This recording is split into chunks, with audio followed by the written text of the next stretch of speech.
Assalamualaikum warahmatullahi wabarakatuh. Selamat siang kepada seluruh peserta didik semuanya. Kembali lagi ke pertemuan tentang PKK, yaitu bab 3. Kita lanjutkan materi kita, yaitu bab 3 atau KD ketiga. Kalau kemarin tentang KWU, kewirausahaan dan peluang usaha, sekarang bab 3-nya adalah haki atau hak atas kekayaan intelektual, atau disingkat dengan haki. Bukan haki pada One Piece ya.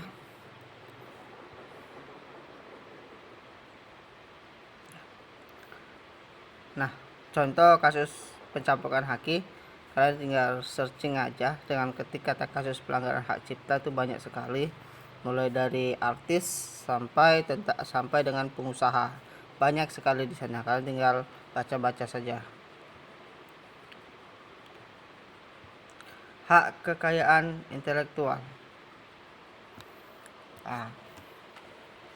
Mungkin anak-anak bapak kalau pernah baca ataupun pernah dengar, itu ada hak merek, hak paten, hak cipta, hak atas kekayaan intelektual. Apa sih itu? Haki atau hak atas kekayaan intelektual merupakan hak yang dimiliki oleh seseorang berkaitan dengan karya dan hak yang diberikan oleh negara kepada seseorang, sekelompok orang maupun lembaga atau memegang kuasa dalam menggunakan dan mendapatkan manfaat atas kekayaan intelektual yang dia ciptakan. Maksudnya begini, haki, hak yang berkaitan dengan karya seseorang yang diberikan oleh negara ketika seseorang itu sudah mendaftarkan diri. Berarti kan negara memberikan bahwasanya hak itu memiliki dia, atau hak paten atau ciptaan itu milik dia, atau software itu milik dia, atau foto itu milik dia. Nah, itu maksudnya yang diberikan oleh negara kepada seseorang, sekelompok orang maupun lembaga untuk memegang kuasa dalam menggunakan.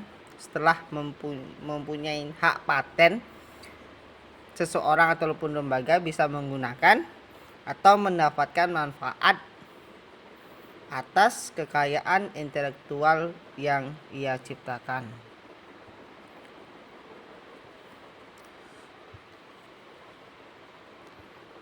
Nah,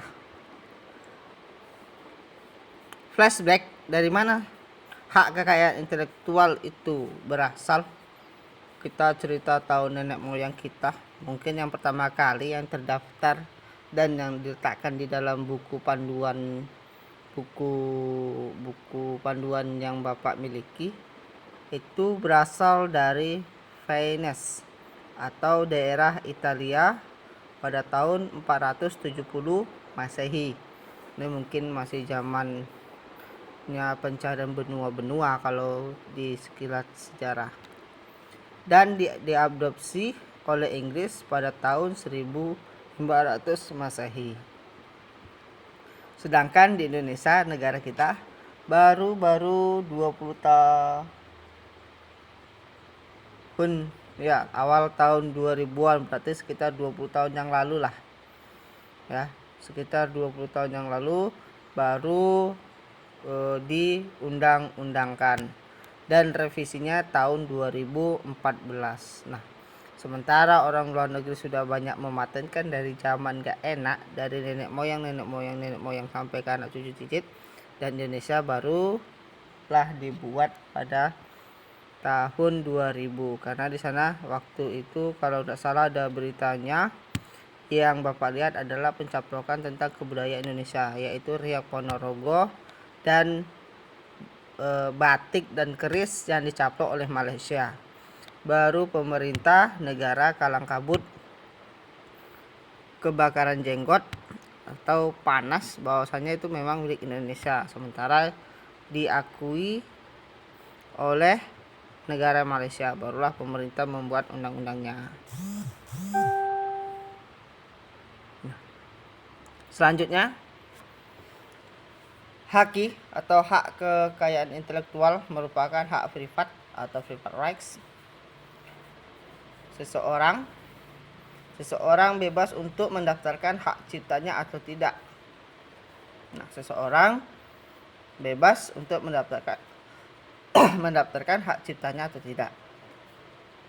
Keberadaan HQ atau hak atas kekayaan intelektual akan bermanfaat khususnya bagi para pencipta berbagai kreativitas. Dengan adanya hak kekayaan intelektual atau yang sudah dipatenkan, apabila ada yang meniru karya cipta tersebut atau karya cipta intelektual seseorang, maka ia berhak untuk menuntutnya. Sekali lagi, hati-hati menggunakan atau meniru hak cipta orang lain karena nanti bisa dituntut. Nah, contohnya seperti ini buku yang Bapak punya. Ya, abaikan mukanya atau kamera yang gelap. Ini buku Bapak panduannya. Nah, Bapak di sini kan hanya mengcopy paste saja, meniru. Tapi Bapak berikan daftar isinya, contohnya ini. Nah, sini Penerbit Nasional Katalog dan Terbitan. Hak cipta dilindungi Undang-Undang Nomor 28 Tahun 2014.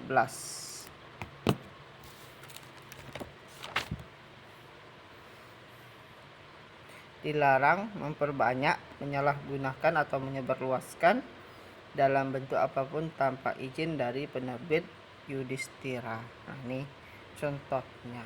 Mungkin sampai di sini saja dulu untuk pendahuluan. Materi akan Bapak berikan selanjutnya pada hari Senin depan. Bapak sudahi, assalamualaikum warahmatullahi wabarakatuh.